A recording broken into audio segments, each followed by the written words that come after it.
Hey everybody, welcome to the Growing with Fishes podcast. I do apologize for a little bit of a delay there. We did have some technical issues, but we did manage to smooth out all of the ruffles in the fabric there. So this week we have the wonderful Wilson Leonard, who's joining us all the way from Australia. Thanks for joining us. Thanks for having me. It's a pleasure. We also have Roger from True Aquaponics. Howdy, folks. How's everybody doing? Yeah. Roger from I Love Growing Marijuana. Hey, everybody. It's good to see you. Good to be on the show this week. We got Marty. Hey, what's going on, everyone? We got Mr. Green Jeans. Hey, everybody. Glad to be here. We got Josh from Dutch Blooms. Hey, guys. Stoked for the show. Hey, he's back. Right on time. Just like that. So thanks for joining us, Dr. Leonard. It's been a great reading your book. I know a couple members of the panel have also been reading your book, and Ken here at Ouroboros has also been reading your book. I work a lot with him. Thanks a lot for joining us. Why don't you tell us a little bit about yourself? A little bit about myself. Well, I live in Australia, as you know. Lived there all my life. Was born in Australia. I have a background in freshwater ecology. So I studied ecology and aquaculture when I was for 10 years. And sort of got a little bit tired of the science hierarchy that gets put in place. And so decided to go back and do a PhD. And because I had a background in aquaculture and freshwater ecology, I was interested in using the nutrient resources that are produced as waste from aquaculture operations. And I had a bit of a read around and discovered this thing called aquaponics, which was pretty new at the time. So I put in a request for some research funds, and I got knocked back on that, but the agency said that they would give me a PhD scholarship. So I ended up going back to university for another 4 years and doing a PhD, and in that I specifically studied nutrient dynamics in aquaponic systems so that I could pull a system apart in a parameter sense, and I chose a whole lot of different parameters within how an aquaponic system works and isolated them and did scientific tests on them in the laboratory and collected the data, and then put all of that together and came up with an optimized system at the end when I had all of the better results of the individual parameters that I'd tested. And then from that, I produced a mathematical model that allowed me to predict fish to plant ratios based on the nutrient flows within the system. So that's what I did at university. And then I left university and I got approached by someone to build a farm. So I built a farm and we had a commercial operation going for about 4 years, and we had success while selling soft leafy green herbs into a winery region close to Melbourne where I live, and those wineries have a lot of 5-star restaurants attached to them, so that they were buying the herbs from us at a very good price. And at the same time, that allowed me to field-proof my models, and it also allowed me to hone my management methodologies so that I could get them optimized as well. So did all of that, and then since then I've worked as a commercial consultant, and I did a large project in New Zealand for 3 years where I specifically compared aquaponic production in the same greenhouse to standard hydroponic production. Is that enough of a background? Sure. Yeah, I wanted to let our listeners, kind of give you a short background. I have a bunch of questions for you, especially because you later on when we get a little bit more into it, you've actually had a chance to work with some aquaponic cannabis grows, and I haven't met too many other people that actually have had the pleasure of doing that aside from myself. So I look forward to talking to you about that a little bit more. A little bit later on. Do you want to tell us, you actually had the very first aquaponic commercial facility in Australia. Do you want to tell us a little bit about that? You kind of mentioned it a little bit earlier, but you want to go into a little bit? more in depth? Yeah. From what I understand, it was the first commercial facility. I guess that's up for debate. There might be someone else who will say no, but from my understanding, it was. So I built a farm. I was a bit naive at the time. I was a scientist, and someone approached me who had a little bit of money and said that they wanted to get into aquaculture, and I said I don't do straight aquaculture. I do integrated farming, and he said, yeah, that's okay. He had a property outside of Melbourne, about 30 miles outside of Melbourne in the foothills. So we set up there. I designed the system for him, and he started building it. And then he said to me, I want you to come on board and be a business owner as well, because I can't do it by myself. So I joined him. And basically, I grew Murray codfish, which is an iconic freshwater fish species in the southeastern corner of Australia. And it's our largest freshwater fish species. And there was a burgeoning aquaculture industry in that species, so I chose it. And we for people, the relativity of the prices you can get if you've got a good fish available to you are interesting. In the US, in a price per pound, you might be getting, I don't know what it is at the moment, but it might be $2 or $3 per pound as a wholesale price. For the fish that I was growing in Australia, I was getting about $20 per pound. So it made the operation a lot more economically viable. So we were growing a couple of ton of Murray cod a year, and then I had 4 individual greenhouses at the end, and probably around about 150 square meters, or around about 1,500 square feet of direct plant growing area in those. And we grew probably about 12 different herb species wanted. It wasn't as curved for me in terms of the technicalities of how the aquaponics system operated and worked. It was more of a learning curve in business and how difficult business is. And I quickly learnt that you're not a farmer for very long. You become a delivery driver and a salesperson. So, like I said, it was a good learning curve for me. I picked up a lot of information on how to run a business correctly, and it's put me in good stead for the future, because I taught in the US workshops a couple of times a year for about 6 years with Jim Rakosi, and I did a business talk because I dates with the business I shared with us, because so it sort of taught me that developing a technology and building an industry is far more about the actual economic and business side of things than it is about the technology itself. You can always have smart people to develop technology, but you've got to have particular types of people to start an industry and develop it so it's economically viable. So, do you want to tell us a little bit more about Murray cod or any other fish that you're working with? A lot of the U.S. listeners actually aren't familiar with that species. Do you want to tell people maybe a little bit more about that, and then maybe some of the other species that you worked with? Yeah. So, look, I've been, in terms of aquaponics, in some ways I've been very lucky, and in other ways I haven't been lucky. So, when you first read about aquaponics, and still nowadays, most of this are tilapia.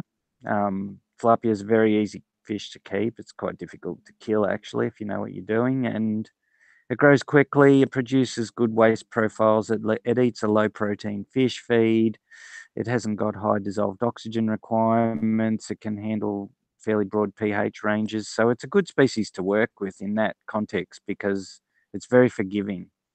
It can handle high suspended solids loads and these sorts of things. So the water quality requirement in an aquaponic system when you use a fish like tilapia is a lot more forgiving than it is with the fish species I had available to me. Tilapia is not a fish that you're allowed to have in Australia. It's a recognised pest species, so you can't commercially grow it. So I was forced into using native fish species, and we have a well-developed freshwater aquaculture industry in Australia where we have about half a dozen freshwater native species that are cultured and sold. Probably the one that most people in the US would be familiar with is called barramundi, or Asian sea bass, and that's because a lot of barramundi is starting to be grown in the US now, so people are aiming. So I've used barramundi in Australia. It's good for tropical areas where you need high water temperature. But the fish species that I've concentrated on where I live, which is in the south of Australia, being opposite to America, when you travel south in Australia, it gets colder climate. The fish that I concentrate on are Murray cod, like I said, and rainbow trout and brown trout. Rainbow trout and brown trout are ubiquitous without Australia and have been for a couple of 100 years because they were introduced by early European settlers. And they're a good commercial species that brings good prices. So they're good species to use. The caveat on any salmonid fish is that they're quite difficult to keep in tank culture because they've got a high requirement for good quality water. So not a lot of people can grow them. There's some people doing some really good work in the US at the moment. Steve Sommerfeld comes to mind, is doing some really good work with salmonid species in aquaponics now in the US. But that's only developed recently. I've been using salmonids for the last 15 years or so. And Murray cod is, like I said, an iconic fish species. Lives in the Murray River system, which is our largest river system in Australia on the east coast. And people have been farming, not farming, wild caught for the last 50 years. And so in the southeastern states of Australia, it's got a very good eating reputation. And a lot of worldwide chefs, when they experience it, say it's one of the best freshwater fish they've ever cooked and eaten. So it's got a very good reputation, nice firm white flesh. It's a beautiful fish species. It's got a mottled skin color to it. It doesn't have big, like a carp does. It's got more of a leathery skin, more like even less scales than a tilapia, scales than a barramundi. So it's quite a leathery skin. The scales are very small and hard to pick up. It's got a nice greeny blue mottling on it, so it presents very well as an eating fish. Asian people love it because it's green, and that's a lucky color in Asia. And it cooks up really nicely. It's got a very nice fat content, so when it cooks, you can cook it quickly, but it retains a lot of moisture because of the fat content. And it's a high dining restaurant fish in Australia because not a lot of people grow it, and the wild caught fishery was shut down about 20 years ago, so it's in demand. In terms of keeping, it's got a far higher requirement for good quality water than what a tilapia does. It operates at around 20 to 24 degrees C, I guess, up to about high 70s Fahrenheit. It's not very good at handling nitrite. It can handle a little bit of ammonia, but you've got to keep it below 1. You've got to keep your nitrite below 0.5. It can handle higher nitrate levels, and it has no problems with any of the other plant nutrients like potassium or calcium or anything like that. Some of the salmonid fish species have problems with potassium, so you've got to be careful with that, but the Murray cod doesn't. So all around, it's an excellent fish species. I would say the only reason that it hasn't gone to other parts of the world is because it can be difficult to reproduce. So all the fish that are produced in Australia are still produced in dams or pondages, and you have to really develop a wild environmental condition for them to breed. So as opposed to barramundi, where the life cycle has been fully closed and you can breed them and use hormones, and you can breed them several times a year, you can't do that with Murray cod at the moment. So it's a great species of fish to use. It's quite territorial, so you have to know how to keep it, like a barramundi. You have to know the particular conditions to keep it in to make sure that they don't hurt each other. But you can keep it at high densities, and it grows really well. It's got a fantastic conversion ratio, so it'll convert at 1 to 1.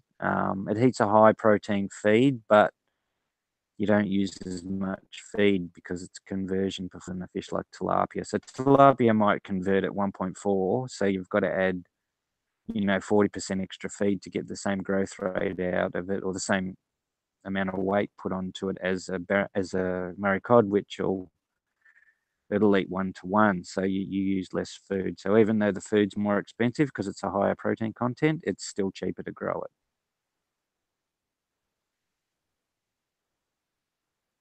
That's really interesting. Do you guys do any North American species or Pacu is the other species I was going to ask you specifically on?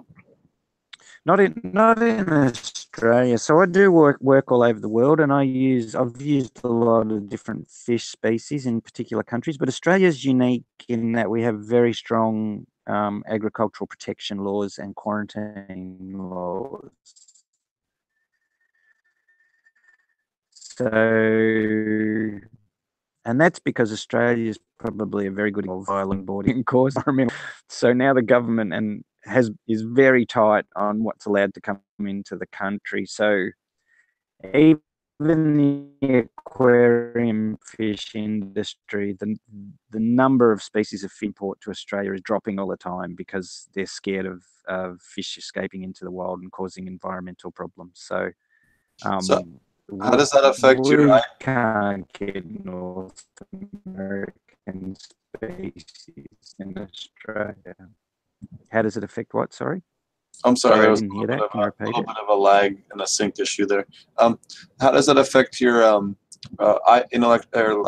does that affect your integrated pest management for things like, say, beneficial nematodes or other beneficial insects that you guys use for pest management? It doesn't affect it because Australia has all its own native species that we use, just like any other country. And those native species will attack foreign invaders. So if you take aphids, for example, as a plant pathogen, then there's parasitic wasps in Australia that will attack aphids. We've also got lace flies, and we've got local ladybug varieties that will control aphids. So our IPM is probably is very highly developed.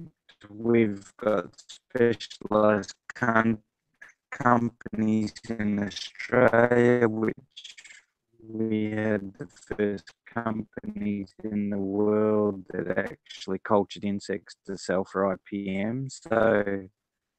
So it's highly developed in as where we lose out on anything. Hello. That's really interesting. I didn't know that you were involved with that, with the beneficial insects. That's really cool. Which insects in particular were you breeding?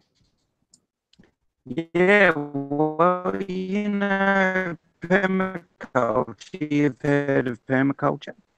We seem to have a big sleeve. We breed lots of different insects in Australia. There's, lots of parasitic wasp species get bred in Australia. A lot of predatory mite species get bred in Australia, and they're not just for greenhouse production. They get used as well. It's industry in Australia. Oh. Steve, you're muted. Sorry about that. So you've actually put out a lot of really cool calculators for people, both on the backyard scale and larger scale. Do you want to talk about those? You've actually, I love a lot of your work. You've actually inspired me to do a bunch of similar type projects. Well, the calculators I put out more than several years ago, they're only backyard calculators that I put out. I've got my own design models for commercial systems, but they're far more sophisticated and they have a lot more inputs, and the mathematics involved is a lot more detailed. I really put the calculators out through frustration, and because people were entering the backyard industry at the time, or the hobby industry, and they weren't getting access to good information, and the ways that they were being told to design things were incorrect in my opinion. So I put out calculators for people to be able to design their own backyard systems. I'm not saying they're the best calculators in the world or anything, and they've probably got some holes in them, but in terms of being able to work out your fish tank volume and fish number to plant growing area ratios, they're pretty good, and they also have some lessons that people do things properly. The one frustration I get with it is that people seem to download the calculator very regularly, but they don't download the explanation notes that go with it that are about 20 pages long, and a lot of that information is important to knowing how to use the calculator. So I get a lot of emails from people saying to me, your calculator doesn't work, or I can't get this right. And I'm constantly saying, why don't you just read the notes I provided? But, you know, I've learned that humans don't like reading that much. So, yeah, maybe I should put out a lesson on how to use the calculator on YouTube or something. Right. That's the one thing. So I ended up doing a lot of product development for Sylvia Bernstein. You probably know who that is. The issue was it took me a long time, over a year, to realize that a lot of people simply do not care about learning about the like educating themselves on the chemistry and the microbiology and the technical end. They just want a solution. They have a problem and they want a solution to the problem they have right now. And getting past that, like from like a philosophical or theological kind of mindset, I guess, in a weird way, was very difficult for me in particular to kind of realize. It took me a while. Yeah, look, it's an interesting point.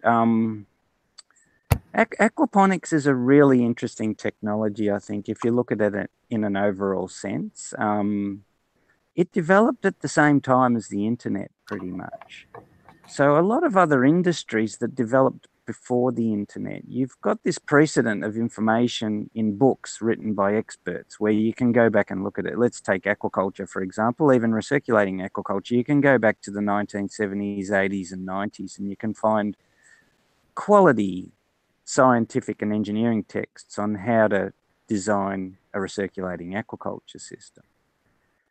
But that's not really available in aquaponics now because it developed at the same time as the internet developed. And so everything just went onto the internet. And the internet's not vetted the same way that science is. So, you know, if I produce information, it has to go to other scientists and they have to look at it and referee it and say, yep, it's all good, we can have it published. Whereas nowadays you can just publish anything on the internet. So one of the issues that I have with aquaponics is that there's a lot of information out there, and that's the good part of the internet. It gives people access to a lot of information, but there's actually no process in place to make sure whether that information is valid or not.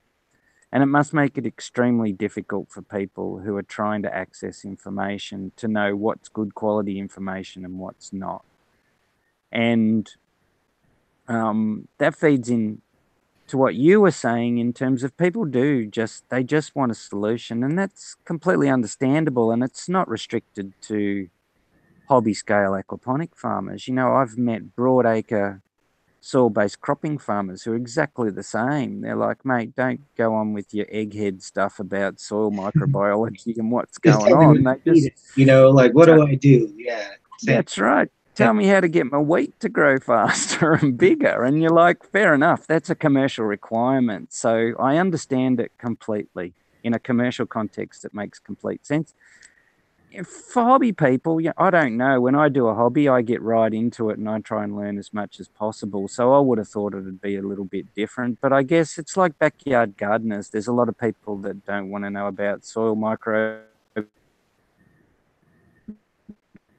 and soil pH and chemistry. They just want to know how to produce good tomatoes in the soil, and I guess aquaponics is the same. So I think it's a relevant point to make. I find being a trained scientist, you know, today and saying, how am I going to work out what's going on with aquaponics? It would be really difficult, and I reckon it'd be more difficult than when I started because there was no information around when I started except pretty much the work of Jim Rakosi, a good platform to have all this other to what I learned. So nowadays, it's just so much more difficult to learn that. Sorry, you might hear a helicopter in the background. I'm sitting outside in the sun, so looking for your pot plants, right? No, I'm just kidding. yeah. So look, I think it's a good point that you make. So do you want to tell us? You actually did a lot of work with specific nutrients and things like that. Do you want to tell us about some of your early work around that? Because you very much share a similar passion that I do, in that everyone's based on magical add fish food and everything just works and it's magic. And you were one of the people, along with the guys from UVI, that was like, it's not just magic. We need to focus on the exact numbers and the nutrients and why this is important. And that's why I've loved following your work. Do you want to talk a little bit about some of your early work that you did?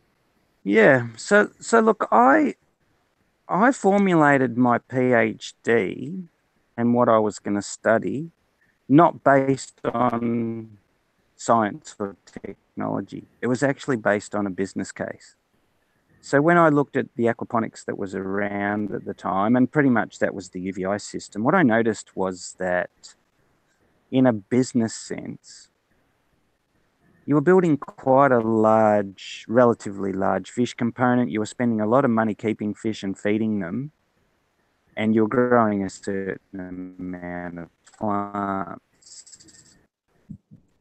And it didn't make economics a broken economic spreadsheet. You could pretty clearly see that 80 to 85% of your profit was being generated by the plants, but you were spending 50 to 60% of your capital outlay on the fish component, and you were spending 50 to 60% of your operational costs on keeping the fish.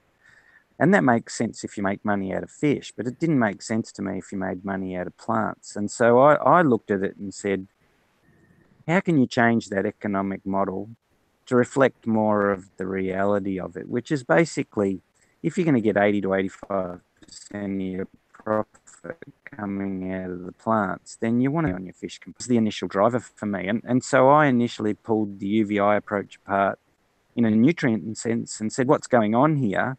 And you very quickly work out that the UVI system actually oversupplies nutrients to the plants. And there's particular reasons around the chemistry and the nutrient dynamics for that. And I'm not saying it doesn't work, because it does work and it works very well. But it also wastes a lot of nutrients. And I was sustainability and not impacting the environment, so I didn't want any waste streams, and I just saw that the UVI system threw out a whole lot of solid fish waste that had a lot of nutrient in it, and I thought, how can I use that as well? So in a technical sense, that formulated what I did, but like I said, it was driven by that economic case. And because I was a freshwater ecologist, I was actually trained in the nutrient domains and freshwater aquatic systems. So for me, it was a pretty simple question. It was like, where do the nutrients come from? How do they enter the system? Where do they go, and how do they exit the system? And that's very basic ecological and biological, looking where they go. And so my edict for my PhD was to lower the fish component as much as possible, which in a normal aquaponics context meant lowering the feeding rate. What I found out when I did my research was that it's far more detailed and complex than just saying I want to lower the feeding rate ratio. What I looked at was where every single from out of the 20 nutrients that the plants need, by adopting ducts as if to making sure the amount of nutrients that the plants, the eye does, and what I substantially lower it, in some cases to the amount being generated by UVI fish. There's reasons for that. That's because it basically makes sure that you get all the nutrients the plants need. lower it substantially. So my work was built around that, and the modeling approach that I use now, or the design approach based on what size fish component do you need relative to the plant component, is not based on a feeding rate ratio anymore. It's actually based on what's the individual nutrient requirement you use in terms of, most commonly, the top 12 nutrients, which are the macronutrients. And then what fish do I grow that produces the highest percentage or proportion of those nutrients that I can feed to the plants from the fish waste? And then where am I going to get those additional nutrient from that are nutrient need to make sure the plant sweat a nutrient that it requires at the concentration? So in terms, and that's big attractive in terms of spendless component. The economics of the business should make as much money to grow, and your business is really concentrate. The issue is that if you only drip information to people, so you tell them, oh, you can substantially lower the feeding rate ratio, then they just go out and substantially lower the feeding rate ratio without all of the other information available. Then you get this situation where there's people running around in the industry and they're saying, oh, well, you know, Wilson applies a nitrogen balance approach to, and that's only part of what I do.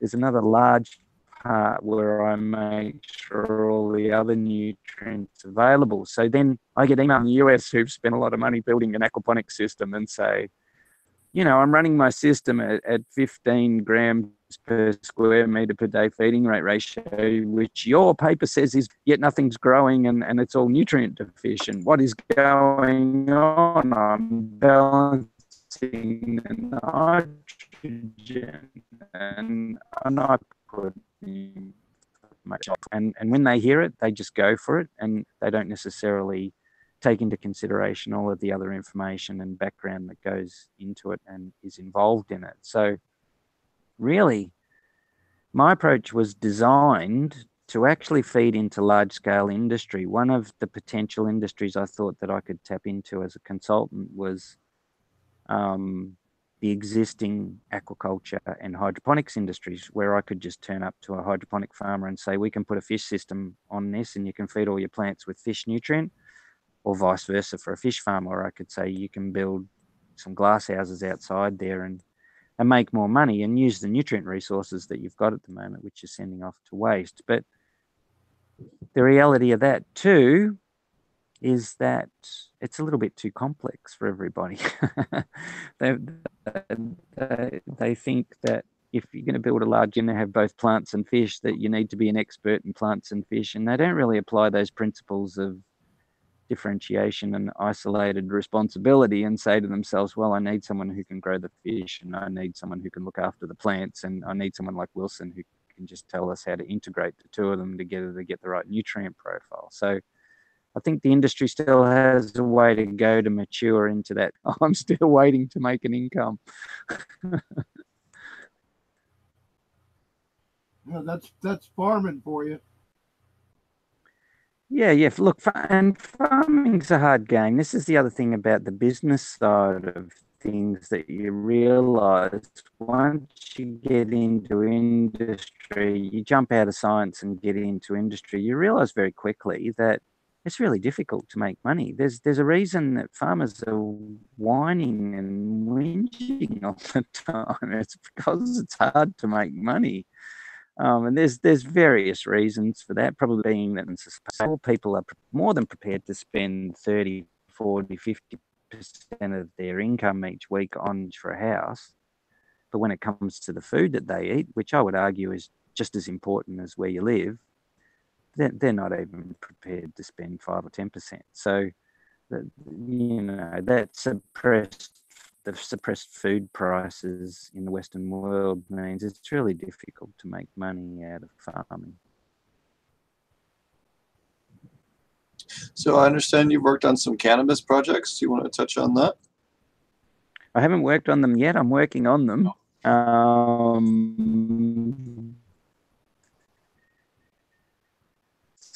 So as you probably well know, the cannabis in Canada and the United States, and of course, most of it's hydroponic, but it's aquaponic in aquaponics. So I've got a couple of projects that are in the early stage at the moment, with one stage, one in Canada, and they're looking to grow commercial medicinal cannabis crops at a commercial scale. So we're not talking about a basement hydro setup or anything like that. We're talking large scale greenhouse production and being fed with aquaponic nutrients or fish nutrients, so that there's a marketing advantage. That marketing advantage is exactly the same as the marketing advantage that comes along with food, and that is we're not using hydroponic chemicals, we're using no waste, and so it should be a better product. Not that I'm arguing that that's a good market, just the marketing message that gets put out there. So the people I'm working with are looking at, the ones in Canada are interesting because they're, and I can't say too much because I'm in commercial confidence, but they're looking at growing specific strains of cannabis with aquaponics so that they can meet a particular market niche. And that's a smart move as far as I'm concerned when you talk about aquaponics, because even when you talk about cannabis, the cost of production of aquaponic technology is still relatively high and probably the highest of any farming practice. So you need to integrate the technology with the marketing and business approach that means that the potential to make profit is as high as possible. And so I think that's a good approach. The Australian cannabis industry is interesting compared to that of North America because the market's nowhere near as open here and the government's quite restrictive on what you can do, to the point of where people want medicinal cannabis at the moment and they can't get access to it, not because it's not allowed, but because there's no one that's been licensed to grow it. So what Australian, in a business end, is actually cannabis is overseas export. That'll be easier than trying to sell it in Australia itself. So some of the people I'm talking to in Australia are talking about growing aquaponic cannabis, producing an end product, and then exporting it overseas for sale. Yeah, I've been actually talking to 3 people in Australia as well, actually on a similar note. Yeah. So again, it's a young industry and it's developing. I think aquaponics is really good for our cannabis production. You can get insane growth in veg, man. I've never seen a plant grow faster than a fully dialed in plant in aquaponics in veg. I've never, again, 6-7 inches of growth per day documented that we've done. It's incredible. I'm sure you've seen similar results. Yeah, look, people are interested in talking to me overseas and in Australia because I can say to them, look, I can actually differentiate with aquaponic systems between your vegetative and flowering growth stages with cannabis. So we can set it up so that you can feed your plants on a nutrient mixture that's required for the vegetative growth stage, and then we can swap it over to another system and change it across to a flowering grow aquaponics, which is based on content. That's what ability you use that you do, and this is, I think, this is the differentiation between hydroponics and aquaponics that specifically hydroponic farmers find difficult to understand. So constantly hydroponic farmers, whether it's for cannabis or anything else, are saying to me, yeah, but if you grow tomatoes, you need to be able to bump up the potassium at the time when they're flowering so you can get better flowering, and you need to bump up the calcium so you don't get blossom end rot or anything like that. You can't do that with aquaponics. But what they don't understand is that it's a more biologically based system. There's different plant uptake pathways that are in place that are based on the microbes that are present. And so it becomes more efficient and you actually get better growth rates out of it. And interestingly, the project I did in New Zealand was to directly compare hydroponic and aquaponic growth of several species of lettuces and herbs that were put into commercial sales. And what I found was that in most cases, if you use a proper aquaponic setup and you've got the management right, you can actually grow things far faster in aquaponics than you can in hydroponics. So I'm actually, go ahead. I'm sorry. Sorry. No, go on. No, go ahead. I didn't mean to interrupt you. Well, I don't think the hydroponic industry has accepted that because, and that's understandable because from what I understand, I'm the only person that's actually done it. So I'm the only person with scientific and statistical information that says I grew things faster in aquaponics than hydroponics. Everyone else says it, but they don't actually have the data to back it up. And I don't blame the hydroponic industry for saying, well, we're not going to accept it if it's only one bloke in the world who's actually done it. So I think that, there's some responsibility on the aquaponic industry and the people who are getting involved in it to start to do some of this work and actually back up their words with data that supports what they're saying. The aquaponics industry is very good at appropriating information from other people and misconstruing it and then feeding it out. So there is this often quoted idea about aquaponics that it uses 90% less water than traditional land-based farming. And it uses 90% less water than other things. And this simply isn't true. I wrote an article very early on, just after my PhD, saying that in my tests that I did in the laboratory, my aquaponic system used 90% less water than was required to manage the nutrient levels to the same concentrations in the aquaculture control. That information gets appropriated by people who are in the industry early on and gets spread around the world, and now it's a given, and it's not actually true. There's a lot of people that run aquaponic farms that use far more than 10% of the water that what a soil-based farm would use. Now, I'm not saying they're using more water than a soil-based farm, but they're using far more than 10% of what a soil-based farm would use. So you've got to be careful with information. I agree 100%. I'm actually currently co-authoring a study through the University of Kentucky State where they'll be growing CBD hemp and doing a direct comparison of both CBD, THC, and other cannabinoid compounds, as well as terpenes, doing it in a side-by-side soil versus aquaponics. What's different in a side-by-side thing where all the nutrients accounted for are the same, all the inputs are the same, with the minimal differences possible. I've done a couple of other things with them down at University of Kentucky State, but I couldn't agree with you more that the need for this actual hard data, and that was the number one thing that was so hard for me when I first started doing aquaponics, and when I got put in charge of the Aquaponic Cannabis research division back when I used to work for Aquaponic Source, was what are the target numbers that I need to hit for macro micro, and what how do I achieve those? What are the dosing rates? What will the fish tolerate? What will the plants tolerate? What is okay? What is not? And all that. There was very little data aside from UVI. And there wasn't a whole lot of data out there. It's been quite a while. The last 5 years has been a lot more published data, thankfully, to try and average out a lot of this stuff. But there really wasn't, 5 years ago.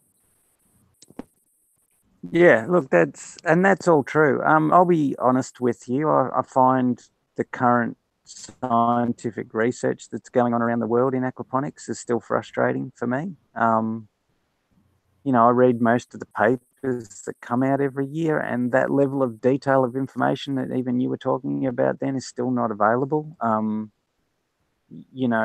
People are getting grants and building a small aquaponic system in the basement of a university that's 2 or 3 square meters of plant growing area, and there's no replication, and they throw some fish in it and they throw some plants in, and then they write a paper on it, and that gets published. So there's not a lot of new information coming out. There's definitely some people who are doing some good work, and I guess this happens with everything. It'll get sorted out in the long run, and you'll get the people staying and getting the research funds available to do the work who are doing it best. The biggest interesting thing in the scientific field with aquaponics at the moment, I think, is the vast difference between the USA or North America and Europe. So the Europeans are are concentrating on way different things than what the North Americans are. The North Americans are far more in sort of the philosophical approach that I am, whereas the Europeans is very much based on the hydroponics that they've developed, and they're really pushing those sorts of approaches. So there's some issues for me with that. You know, I speak to some of the academics in Europe, and they admit that the best that they're doing at the moment with their decoupled systems is adding 50% of the nutrient required for the plants from an external source, which just means they're adding hydroponic nutrients. And I'm like, does that really constitute aquaponics when you're using such a high nutrient input from an external source? And preach. Yeah. Well, I'm known for being a bit preachy in the industry, but I wonder about those things. But for me, it's a business thing as well. People will place that aquaponic label on things now because it brings a better price. But are people actually being duped in Europe? They're paying better prices for aquaponic produce that's still pretty much being grown like hydroponics and is using a lot of external nutrients. So I wonder about those sorts of things. I have relaxed off about it a lot more because no one was caring about my anger, and it was just facilitating bad things inside me. So I've let it go a bit, but I do wonder about it, but no one else seems to care. So I don't know where to go with that one. Yeah, no, it's definitely, to me, having done consulting on both decoupled and coupled systems, I have always had more problems with decoupled, and I've had a much easier time coming to a harmony or balance with all the nutrients and nutrient dosing schedules with systems that were not decoupled, and found a much easier system. Now, I am a huge proponent of dual root zone pots and dual root zone planting for heavy nutrient feeding crops, which I have no idea what your stance is on that. But you know, I like to individually feed the plants. I've developed a whole method around that, and as well as splitting up the root zone, which is a whole other conversation. But and that is definitely, you know, the method I go. But again, I found that single loop, non-decoupled have been much easier to manage from on a commercial scale.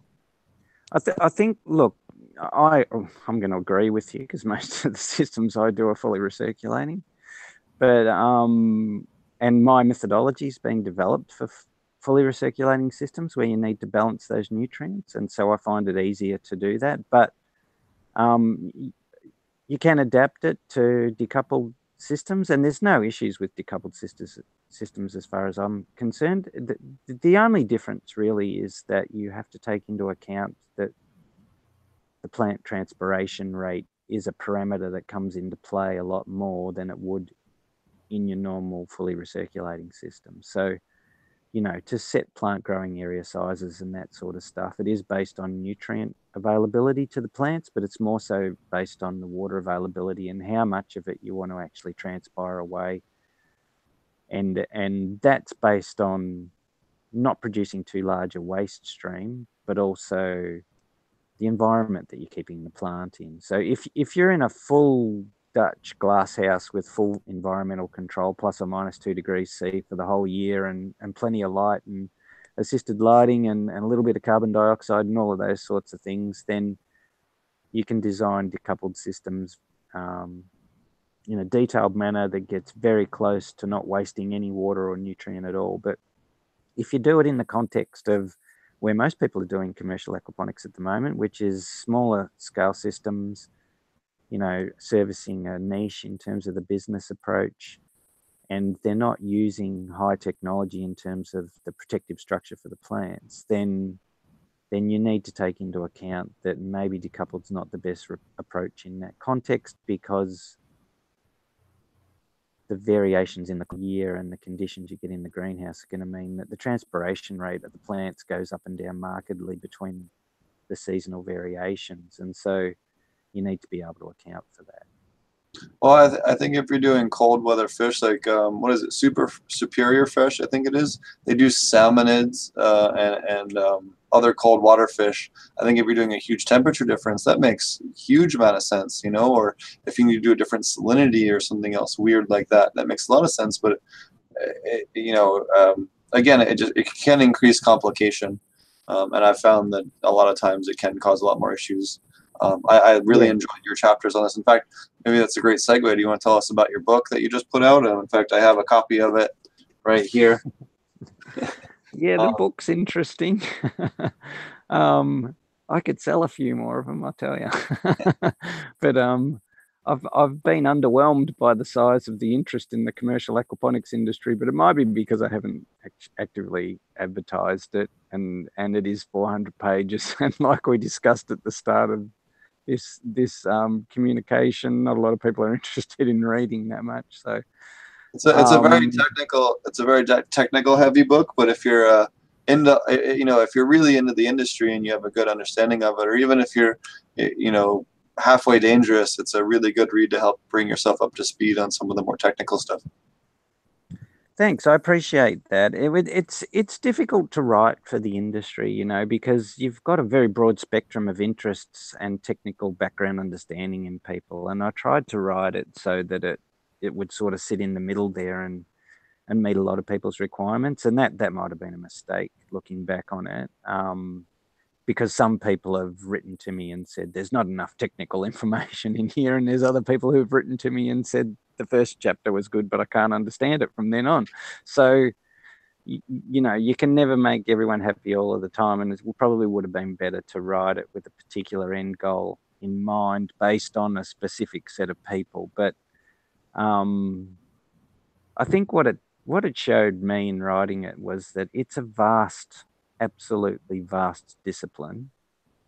And I've nowhere near covered everything that should have been covered. And I've still pumped out 400 A4 pages with a small typeface, and I could have written so much more. So it is a complex industry. There's no doubts about that. And being able to distill that down into a message that's available for everybody is very difficult. So I think, I sort of think to myself, if I had sold a few more books, it might have encouraged me to write more, but I'm not sure about that at the moment or where I'm going with it. But I'm glad that some people have it and they've found some value in it. So that's a good outcome for me.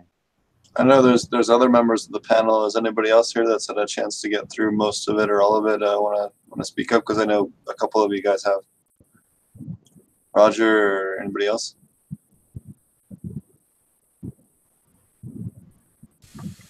Sorry, say that again. Did you want to talk about? You've also had a chance to read the book. Did you want to ask him anything about it? Man, I'm in the third chapter. Not gonna lie, third chapter. Yeah. Don't rush it. I really enjoyed it, and you cover the UVI, and then you cover your model, and then you cover decoupled, non-decoupled, and a bunch of other great things. It gives you a really good overview of the whole commercial design. Do you want to talk about maybe a couple of things that maybe you learned along while you're making the book, or maybe things that you think are in the book that maybe aren't out there in other literature? Look, I can say some broad things about what the books taught me. I think the number one thing that it's confirmed within me, because I thought this before I wrote the book, but that is that there's a lot of people out there who are kidding themselves and saying, I can take the UVI system and I'll change this and I'll change that and I'll improve it. And to be honest with you, I haven't seen anyone who's changed it, who's improved it. Yeah, it's an old system, and it's not technically detailed, but that's the way it was produced. And Jim had a specific task when he got the research funds to do that, and it was to make an intermediate technology that everyone could get access to and use. And the one thing in the industry that I don't understand, and like I said, the books confirm this because it's all still happening, is that why people just don't adopt the UVI system, build it, and get stuck into making money. A lot of people seem more interested in pulling it apart and so-called improving it and never getting to an end point where there's any improvement and not making any money, rather than just building a farm based on the principles from that system and getting stuck into making some money. And it's one thing that I don't understand. I definitely understand the need within people to try and push the boundaries with things, but I don't understand why lay people just take an approach where they're like, I'm not going to do UVI, I'm going to improve it, when they don't really improve it.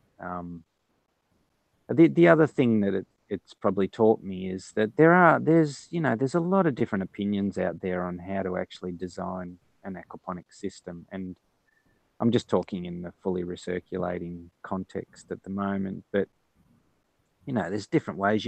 Some people say you need this fish tank volume to this plant growing volume, or this fish tank volume to this plant surface area, and there's all these other approaches. And when you actually pull them apart scientifically and look at them in terms of the nutrient delivery and the productive rates that come out of the system, Jim Riccosi and his team got it right 25 years ago. I've not seen anyone come up with a better method in terms of a generic approach to producing an aquaponic system than what they did. Sure, I've developed something that's more exacting, but you need far more active management to do what I do, and you need the models and the actual management techniques that I use to be able to do it successfully. In terms of something that's just available to everybody and that everyone could do, I do often wonder why people don't just adopt the and get some. And again, that feeds back into what I was saying before. It must be very confusing for new people coming into it, because there's all of these so-called that are spouting on it's correct. And in the end, someone like you said, they just want to say, and this is how you get success. So I guess if I was going to give any recommendation to anybody who's interested in entering the commercial industry, which is what I give to people all the time when they write to me, I'm like, just build a standard UVI system and get stuck into it, and build it as cheaply as you can and see if you can make some money out of it. Because I'm forever meeting people or getting emails from people who have spent vast amounts of money and aren't getting anywhere, and I often wonder how those decisions get made. So the only improvements I've actually seen on the UVI were Ouroboros Farms has 30 to 40% of their farm being media beds, which is basically just a modified UVI. They have a mildly increased, not a mildly, but they have a decently increased mineralization. He also has the benefit of some really awesome local shrimp that help him out significantly. And the other one is AST. There's a company called AST that does some really cool mineralization. It's a built-in fish tank with built-in mineralization filtration. That's kind of nifty. But that's the only. Again, I've seen some of those. Sorry, go on. Sorry. No, I agree with you significantly. No one's really improved upon that design aside from a couple of minor improvements. Yeah, look, definitely with UVI, like I said, it spurred me on to use the solids. This is the biggest issue with UVI as far as I can see. You throw away a lot of solids. But in a farming context where you want to make money, most people that build an aquaponic facility, they have some land area available as well. And you can use those solids in land farming. And so you're not really wasting nutrients, you're just using it in a different way. So I have no issues with that. I see a lot of aquaponic designs, especially in the US, where they're like, okay, we're going to stick in some media beds and we're going to treat all our solids in the media beds, and that's going to make everything hunky-dory, and we're going to change this, we're going to change that. And again, it's a challenge for me to understand it because there's not a lot of science behind it. And I'm not saying that science should be involved in everything, but I see a lot of people doing a lot of things. I get a lot of people write to me and say, tell me how to mineralize solid fish waste and add it back to my system. And as the book points out, it's pretty easy. You just bubble it for an amount of time to release the nutrients from it because bacteria help you do it. But the one thing I do see, everybody thinks it's a fast process. They think it can be done in 2 to 5 days or something. And that's not my experience with it. When you do it, in an oxygen environment, it needs time to be able to fluence correctly. I see a lot of people, and I see a lot of things where people are like, okay, I've got this inline mineralization device and the water goes through it and I capture the solids and they're mineralized in air and they're released straight back into the water. I don't that's dangerous as far as I'm concerned. I'd rather just have it separate and control it that way. But that's to being convinced. And the only way I know is pumping up it and then adding heaps of oxygen in there via direct injected oxygen. That'll get the bugs going faster. But yeah, I think there's a lot of people around now. This is one of the problems again. There's a lot of people around now who want to do UVI, and then they write to me and they say, how do I, tell me how to do mineralization, because then I can drop the UVI ratio by 2/3. And I'm like, it's not as simple as that. So you need to incorporate everything in terms of what you do. And there's a lot of what I call finger picking in the industry. So people will pick this bit of information from here and this bit of information from there and try and combine it all, and they often don't have very good results. So, but the thing I like about, which is different, that there's definitely a better entrepreneurial spirit in the US. Economic and business failure is not frowned upon in the US like it is in Australia, and so that gives people more leverage to go out and actually try things and give it a go and see how they go. And the industry is definitely at a peak in the US from a commercial point of view now. Everyone writes to me and says, can I come and see an aquaponic farm in Australia? And I say, don't bother, there's none here. Go to the US. That's where everyone's actually trying to build aquaponic facilities and farms and make money out of it. So it's good to see. It's also frustrating for me because I don't live in the US, so I don't get much work over there because of the distance. But it's definitely good to see that the industry is developing in the US. So, Wilson, what you're saying is it's time to move to the U.S. I do have a quick question before I log off. Yeah. I hear you talking a lot about nutrients and what have you. Most people never talk about the minerals that plants need. Can you talk a little bit about that for, let's just say, iron, potassium, magnesium? Those are the three major minerals that we see plants actually need that they don't get in aquaponics. So if you could just kick that in there, that'd be great. Yeah, look, it's a great question, and it's basically, you've hit the nail on the head in terms of what my work's all been about for the last 17 years.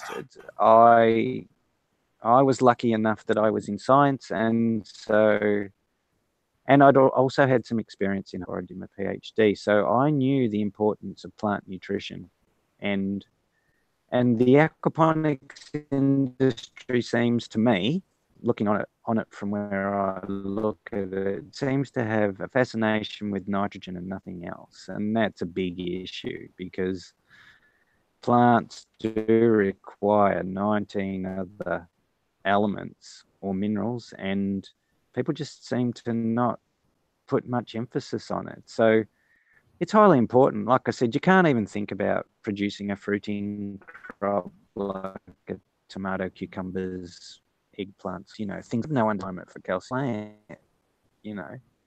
Leafy greens are far, though I would say probably 80% of the commercial facilities I've visited around the world that grow leafy greens all have calcium and potassium deficiency issues. You can feel it straight away in the leaves of the plants. They're very soft. Here's a question. Let me ask you on this note. What about silicon? I agree with you.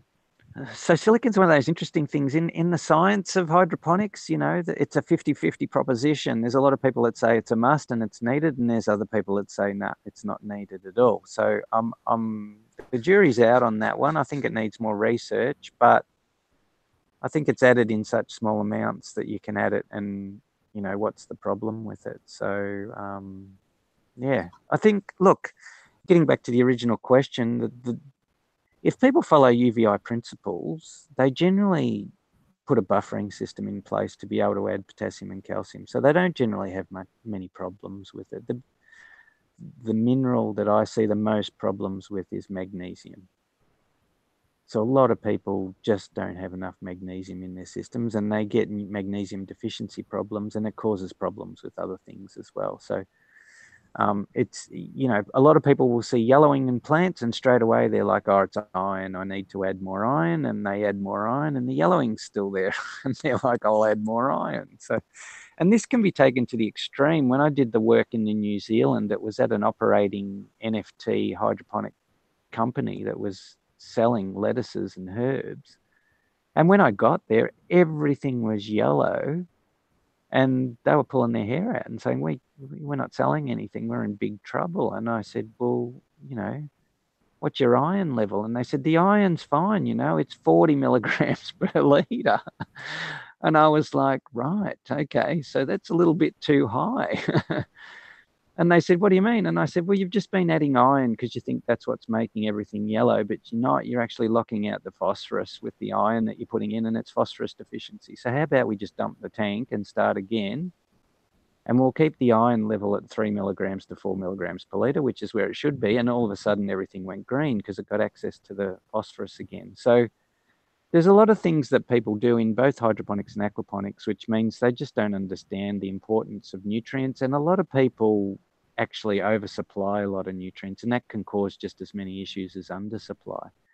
But magnesium's the big one for me. I go to a lot of systems and I look at it and then I say to them, can you get me a full nutrient analysis? And I get it, and magnesium is always low. So it's my number one in terms of what you need to look out for with aquaponics. But you've definitely got to have a system in place where you can add in, especially the iron, the potassium and calcium. I agree with that fully. And this is what people don't really understand. The UVI system's built on the fact that the oversupply of fish feed is required so you can get the amount of calcium and potassium into the system to meet the plant requirement. And the outcome of that is there's an oversupply of nitrogen. And that's handled in a way by the bird knitting tanks, which do some active denitrification of the water just because they let the solids build up. And they're actually a management device. They can allow you to manage the nitrogen buildup by the cleaning frequency. But I think a lot of people look at it and just talk about it in the context of nitrogen and say, well, it's oversupplied with nitrogen, so I can cut down the feeding rate ratio and everything will be fine. But that means you lose potassium and calcium, because as you drop the amount of fish feed that you add, the pH fall gets less, and that means you add less buffer. And if your way to get calcium and potassium into the system is via the buffer, then you can come up with shortfalls just because you haven't got enough nitrification occurring in the system. So you have to understand how to balance all of those things. It's where it gets complex, I think. But definitely, I see too many aquaponic systems where people don't add any calcium or nitrogen or potassium, and it's an issue for sure. Absolutely. Now, one of the things we do is I'm not trying to run a sale here, but we do sell a packet for every size system for iron, chelate, a potassium product, and a magnesium product that's all mixed together. And that's based on your size system with your pH, whatever it may be, from 7.6 and above or below 7.6.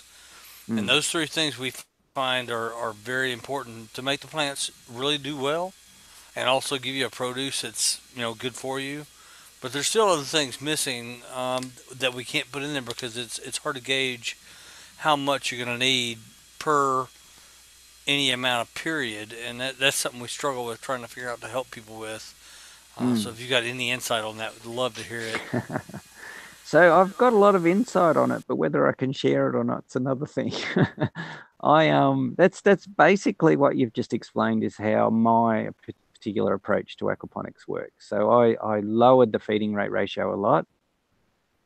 I do look at, I get close to nitrogen balancing, and then I've got management procedures and buffering regimes that allow me to make up for the other nutrients that are required in the system. And I make up customized buffer mixtures for each individual aquaponic system that I design. And that goes as far as those customized buffers are based on the particular fish feed that gets put into the system, because that'll dictate what nutrients the fish waste are supplying. and the plants that are actually being grown in the system, because that'll dictate what nutrients are required. And then the buffer's made up to meet all the requirements of the plants. Now, this confuses people because my systems still use less than 5% external nutrition. So the vast majority of the nutrients in my system come from the fish wastes. And it's that little bit extra that comes from the buffering regime that controls the pH, but also allows me to add in those nutrients that are required that aren't always in the fish feed. But I pull it apart and I do it for at least 10 different nutrients so that you can get the right mixture to the plants. So it's difficult for me to give the actual details of that because that's my intellectual property, and I save that for my commercial clients that I work with. But it's definitely the way that I do it. And that's all just nutrient dynamics balancing. You look at nutrients in, nutrients out, like I said. And the only advantage I have over that is that I've done the background science work to develop it and understand what's going on. And then I've actually built the mathematical models that allow me to work out those things. So basically my model works by me saying, what's the proportion, if I'm growing a particular plant species, what's the proportion of all the different elements that that plant species needs? So it's not based on concentrations like hydroponics is, it's based on proportionality. And proportionality in nutrients is really important because if you get the proportions between especially the macronutrients wrong, it's really difficult to grow plants sufficiently and in an optimized manner. And the number one example I use is basil, or as you say, basil. It requires a nitrogen-phosphorus ratio that sits perfectly in the nitrogen to phosphorus ratio that a normal fish feed for tilapia will supply. And this is why you see a lot of basil grown in aquaponics. People have a lot of success with basil. And this is the reason why you've got that perfect nitrogen to phosphorus ratio in there. So you definitely need to worry about the other nutrients. And like I said, I've taken it to the nth degree where I will supply a specific buffer formulation for each system that I design for my client, and that will be updated as well. So I have active tracking of the nutrients to see what's going on.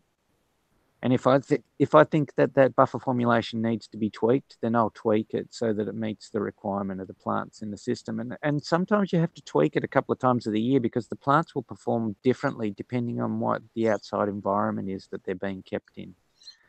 So like I said earlier, if you've got a fully environmentally controlled Dutch glass house, I can give you the buffer formulation. It'll work for 12 months. But anything less than that, I say to people, you're going to have to give me feedback every couple of months on a nutrient analysis so I can tweak the buffer for you and you can keep it in balance. And that's the way that I do it so that it works properly. A lot of people ask me about micronutrients as well. There seems to be a fascination at the moment with micronutrients in aquaponics. Everyone's like, you know, how do I get micronutrients in there? My plants are suffering, I can tell, but that's a big ask, I reckon. There's a lot of plant physiologists out there that wouldn't be able to tell what micronutrient is missing from a plant just by looking at the plant. But people don't understand that fish feed is actually full of micronutrients, and you generally get most of the micronutrients that you need in aquaponics from the fish feed. So I don't worry about it that much. There is an additive that you can use if you want to, but I don't tell people to use it. If you're running the system correctly, there's enough micronutrients in the fish feed to meet the plant requirements. The other thing that's really important about aquaponics, which makes it very different from hydroponics, is that it's a biological system. So there's a lot of microbes involved in there that actually assist the plant. And a lot of these microbes will actually synthesize things, and they will also give the plant a far more efficient access to particular nutrients that it needs. And this is the number one reason why aquaponics can work at concentration levels far less than hydroponics. In hydroponics, you don't have that assistance from the microbiology that's in there, whereas aquaponics, the nutrient uptake and delivery is far more efficient because of that. So, you know, it's a holistic approach. All of these things are important to contributing to how efficient and optimized things are. So on that exact note, that's actually a great lead up to my last question here. So have you worked with Korean natural farming hybridization or lactobacillus hybridization with aquaponics? I've had the pleasure of working with a gentleman who's actually been on the show named George Pate over at University of Kentucky State. I believe the episode we called him Joe Pate. And he actually did a study on lactobacillus fermentation in an aquaponic system and showed an increase in fish growth by 15%, along with an increase in plant growth as well. Is that something that is kind of hit the scene yet in Australia, or are you guys way ahead of us? Or I wouldn't. The first thing is I wouldn't assume that much is going on in Australia, to tell you the truth. Australia is pretty much backyard hobbyists now. Even that's peaked, and that probably peaked 6 or 7 years ago. So the people that used to make money selling backyard systems to people aren't doing that anymore, and they're making money other ways by traveling the world and teaching people stuff. But I think everything can get too complex. I think you can introduce too much to every system. It's a deep question. I met a guy in Hawaii with Jim Rakosi we went over there probably 7 or 8 years ago. We delivered some workshops over there, and I met a guy who had an aquaponic set up in his backyard, and he was producing maybe 400 or 500 lettuce heads every week or every couple of weeks, and he was selling them onto a local market, and he was pretty happy. And I looked at his plants, and they looked very healthy, very healthy. And we lifted some of the float boards, and the water was black. It was absolutely black, and it was full of solids. And I sort of said to him, what are your nutrient concentrations? And he said, I don't know. I don't worry about that. I just watch the plants. And I was like, yeah, that's fair enough. And he said, come on, I'll show you my biodigester. And he showed me a biodigester, and he was adding molasses, and he was adding all this other stuff. And I think he was chucking in some yogurt, and he was actively adding lactobacillus, and he was actively adding a couple of other organisms into it, and he was brewing up this mix, and he was adding that to his aquaponic system. And I said to him, how long does it take you to grow a lettuce? From when you plant it in the system, at a seedling size, to when you harvest it out as maybe a 200-gram head, because he was growing fancy lettuce, so he wasn't growing them large. And it's Hawaii, so it's a nice environment. And he said, 8 to 9 weeks. And I said, that's ridiculous. You should be doing it in half the time. And the issue was there was too much nutrient in the system. He was adding so many different things to what he thought was improving it that it wasn't actually happening. And the plants their nutrient availability was shutting down because there was too much nutrient and too much other things going on. So I think you can get too complex about things. I think that for me, I'm an ecologist. So I look at things in terms of how they work in nature. And I would challenge anyone to go out to a natural wetland and find me some lactobacillus species in it. So for me, people adding things that actually come from the guts of mammals into the water of an aquaponic system is questionable, but I can't back that up with any proof or scientific things behind it. But I do wonder about it. I'm like, how is that relevant to the ecology of an aquatic freshwater system? I would have thought that you would be encouraging the species of microorganisms that actively develop in a natural system and using them to grow the plants better, rather than introducing things that come from the gut of a mammal.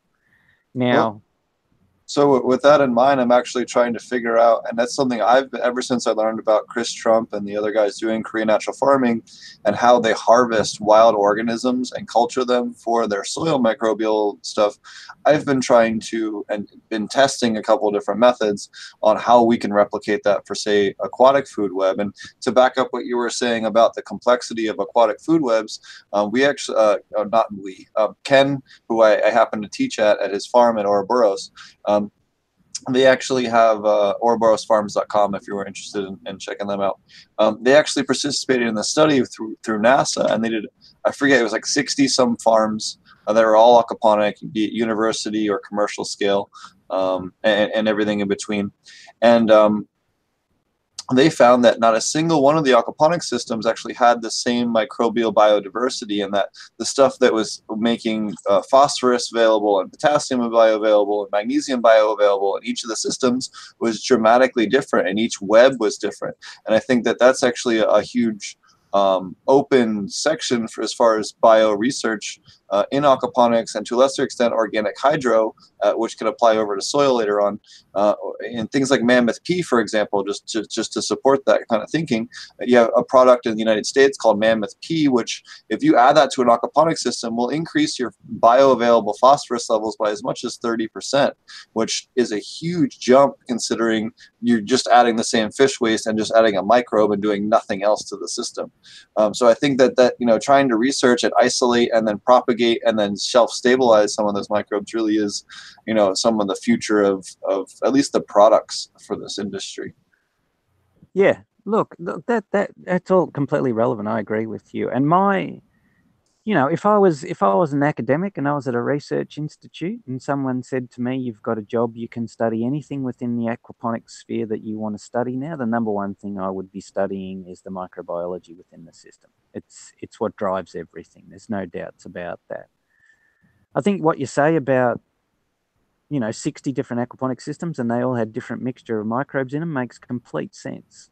That makes complete sense. Everything is local. And in terms of biology, that's the way that it works always. That's why you get speciation. That's why there's different species of things all across the face of the planet, because of the local environmental conditions. Oh yeah, and aquatic microbes got a few billion years, or about a billion years head start. So yeah, exactly.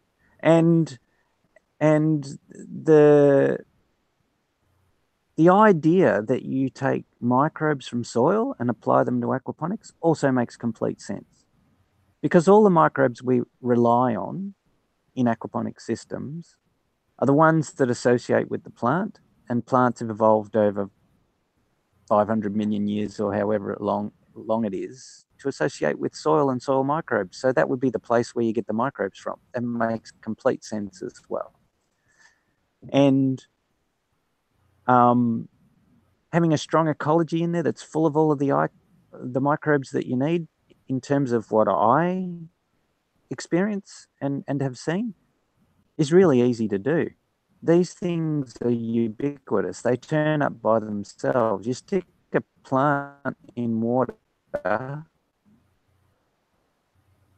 and you don't sterilize it, and the microbes will turn up because there's something there. And you give an aquaponic system enough time, which in my experience is generally between 6 to 12, it will develop and it'll balance, and you'll get the best out of it. So you see aquaponic systems, the productive rate of the plants and the fish increases over time, so that you get to a peak point where it's working in balance, and you won't get any more improvement out of it in terms of plant production, but you can definitely see the difference between when you first start a system and then 12 months, 18 months down the track. They work more efficiently because the ecology's developed. I'm not a capitalist by nature.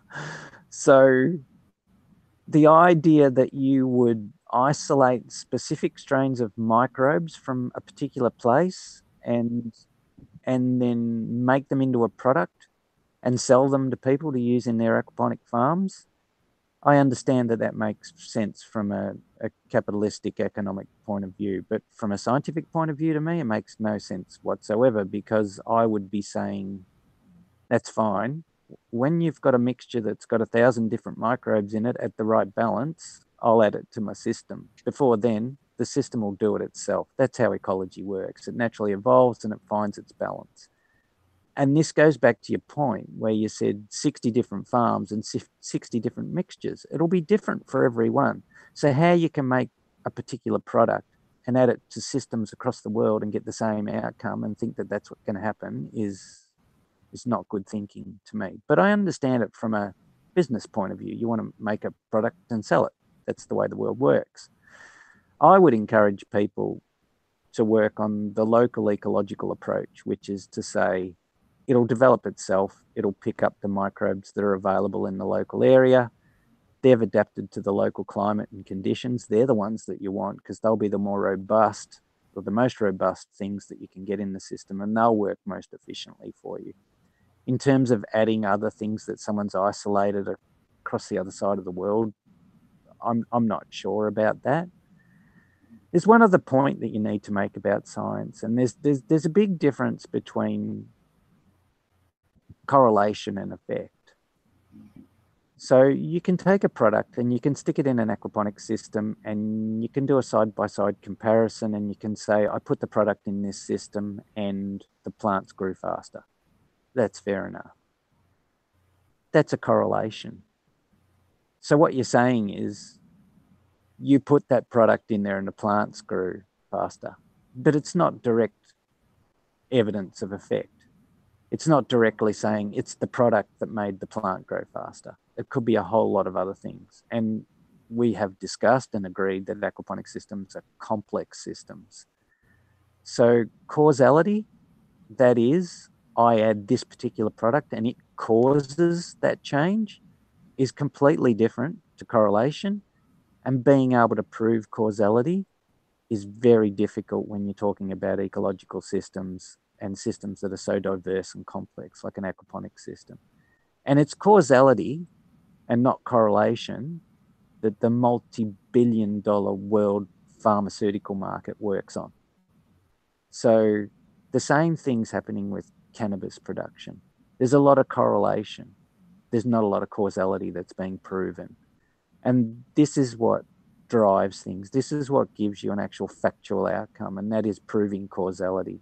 And like I said, it's very difficult to do in complex systems. So I like people doing science, and I like people saying, I added this particular product and I got a better outcome. I think that's fantastic, and I have no problems with it. And from an economic and a capitalist point of view, it makes sense. Add it in, and if it works and you get a better outcome, then use it. No problems. Whether it's evidence that what you're actually adding is making the difference or not is a question that needs to be answered. And like I said, there's a big difference between correlation and causality. So you need to be careful in those areas. Yep, absolutely. That's part of the reason why I've gotten involved with the University of Kentucky State so much, because there is so much bullshit in the weed world. And it's nice to, we got to start moving this into academia and actually putting out proper papers on it rather than just, articles in High Times or, on a website. Yeah, as great as those are. Yeah. So it would be really good for me. The only way I would, this is going to sound odd, but the only way I would move to America is if I could get an academic position and do research in aquaponics that was interesting. And aquaponics positions are coming up in the US. It's getting more encouraging. Universities are putting more resources into doing studies on aquaponics. So there's still a possibility that I could get there for a few years if the right position comes up with the right group of people. So keep an eye out. If you see any academic positions come up, let me know. Talk to Charlie Schultz. He knows everybody. So yeah, sure, well, Charlie's a good friend. I know Charlie well, and I've done a few things with Charlie. And look, he's a good one in the industry, Charlie. He's doing some great work. So, all of those guys from the UVI team are doing great work. I worked with Jason as well for a while, and Jason's moved into more of the freshwater ecology sector now. But, he's a smart fella. They're all smart people and did some great work. So, got a lot of time for all of them.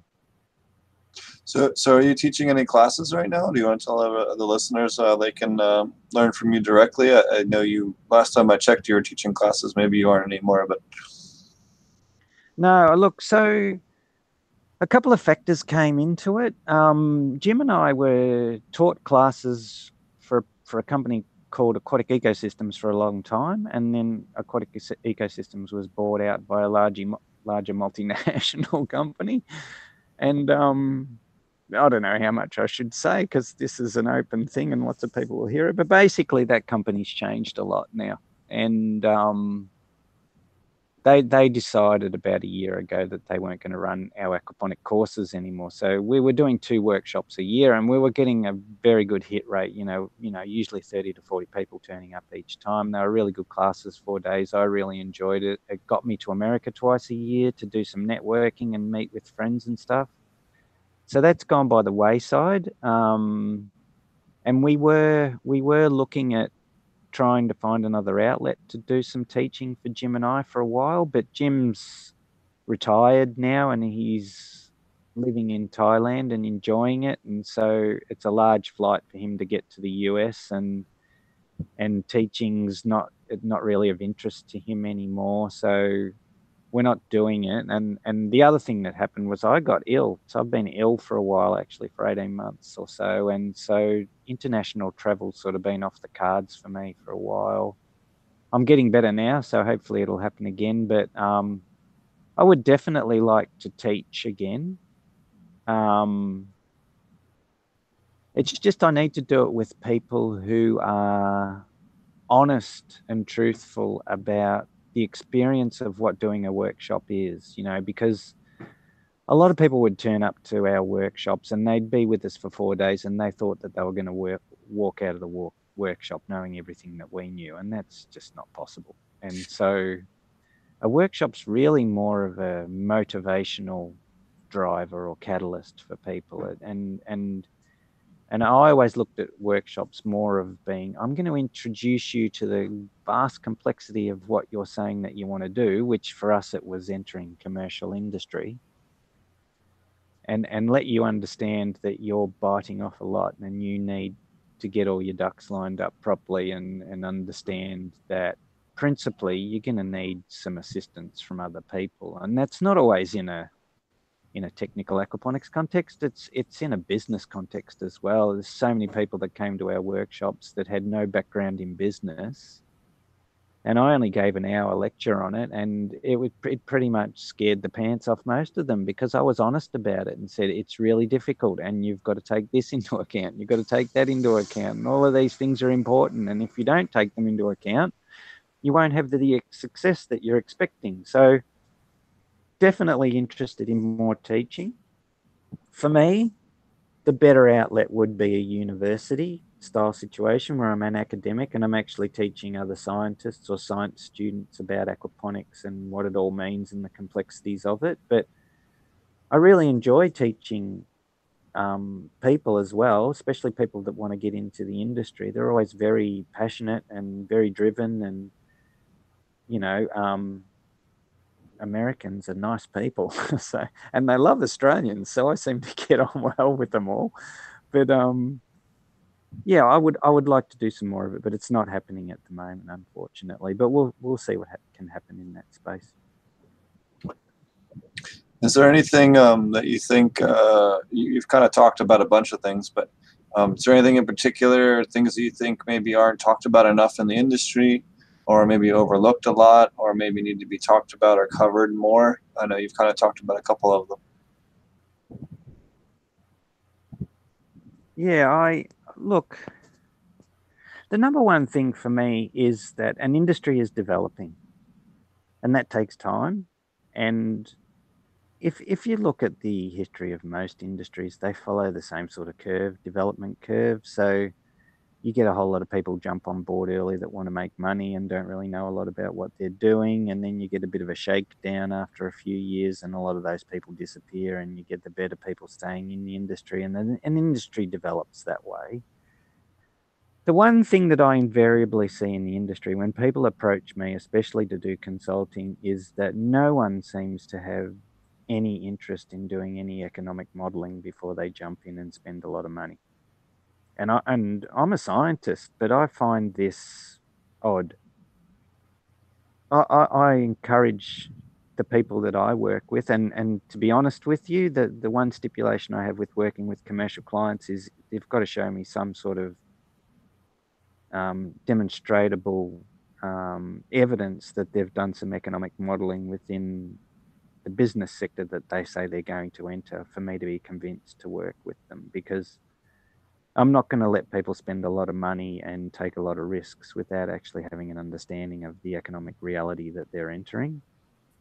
And I think one thing that the industry could do is apply a little bit more of that. I understand that technical consultants are supplying a technical service, and they shouldn't necessarily get involved in the economic side of things because there's specialists that do that as well. But I think it's incumbent upon consultants to say to people entering the aquaponics industry, have you done any economic analysis? Are you aware of the realities of what you're entering in a business and financial sense? Because a lot of the people that are entering it at the moment are doing so at a small scale, but in relative to their own lives, they're spending a lot of money.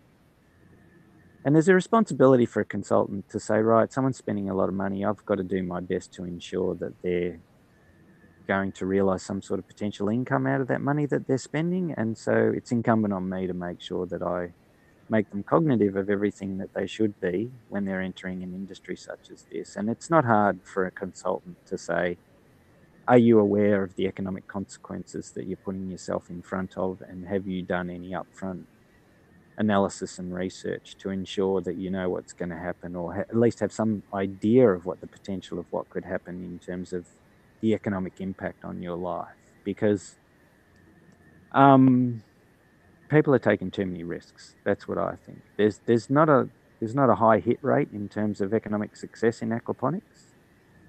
And there's a lot of people that have spent a lot of money, and there's a lot of people that have actually entered the industry that have very good, solid economic business backgrounds, and they still haven't been able to make money out of it. So I just implore people to put some of those principles in place when they're looking at entering the industry and saying to themselves, right, I'm gonna model it economically. I'm gonna see where it's at. I'm gonna make sure the market that I have available is a good market and I can make the sales prices I want to make, and all of those sorts of things before they actually jump in. Because I think a lot of people get a little bit blinded by the romance of aquaponics. You know, it's an interesting thing, and it captures people and they get a lot of passion about it. But, you know, romance, outside of writing a good romance novel, it's not a good way to make money.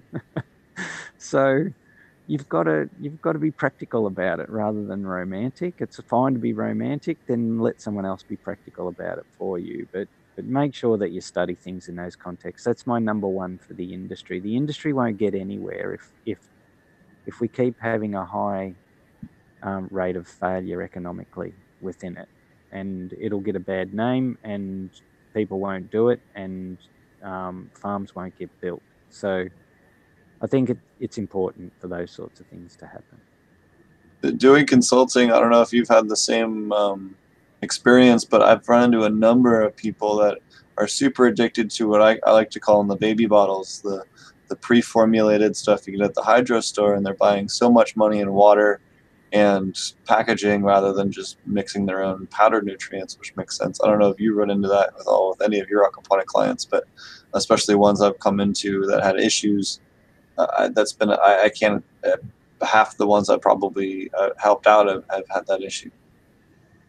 Yeah, look, this happens in hydroponics as well. I used to work in a hydroponics store, and, you know, there's a million different products in there, and we would have clients come in next week and they'd just buy the next product, and I'd be like, what are you doing?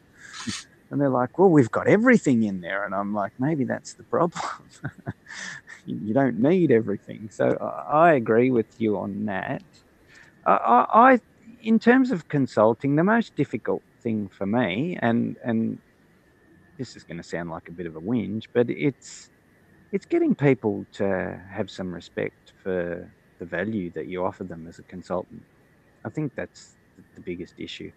I've met clients, no jokes. I get to talk to some of the bigger people who are doing bigger projects in the US, and I've met people who sit in front of me and say, we're going to spend $5 million on this thing. And I'm like, excellent. And they say, and we don't want to pay you more than $10,000 for what your input is. And I'm like, you've got to be kidding. Like, how can you expect that you want to employ a technical expert and provide them such a low percentage of what you're prepared to spend. Like, so there's a thing in the industry where people just aren't prepared to spend on experts. And the other side of the coin on that is I completely understand it, because there's a lot of stories out there of people spending money on experts and getting nothing or getting bad information or whatever. So I can understand it from that point of view. And I understand it from smaller operators' point of view. They're pinched economically and they can only spend so much money on so many things. But in the end,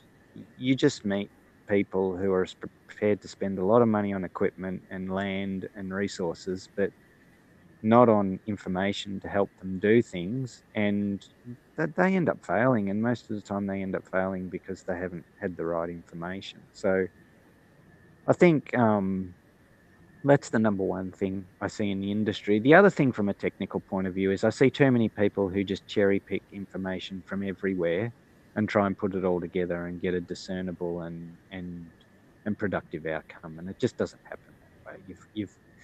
You've got to choose one person who's giving you the information and stick with them and keep with them throughout the whole process. And that just doesn't apply to me. It applies to anyone that you employ as a consultant within the field, because those people that they develop a certain approach to things because they've had success with it in the past. And so your better chance of success is to stick with what they're saying and be consistent with it all the way through, rather than cherry picking. And you know, I've had clients in the US who I come to them and I'm the sixth or seventh consultant and they're like, oh, we need your input because it's not working. And I look at it and they got this and they got that, and they've just got way too much stuff going on. And I'm pretty much upfront, honest with people. A lot of people say brutally honest, but I'm just like, bulldoze it all and start again, because adding to it and just continuing to add to it is not going to get you anywhere. So they're the things that I would say. I'm not I think I said before, I'm not someone who's a product mule. I don't, you know, the hydroponics industry is a good example of, you know, there are thousands and thousands of different products available. And in the end, when you look at them and you break them down, like you said, you can make them yourself for about 1/100th of the price. And they all pretty much do the same thing. So I'm not into products in that sense. I'm into people doing things following a conserved approach, which they get from one person and they stick with, and from understanding that it takes time to build success, whether it's financially or whether it's technically. That's really awesome.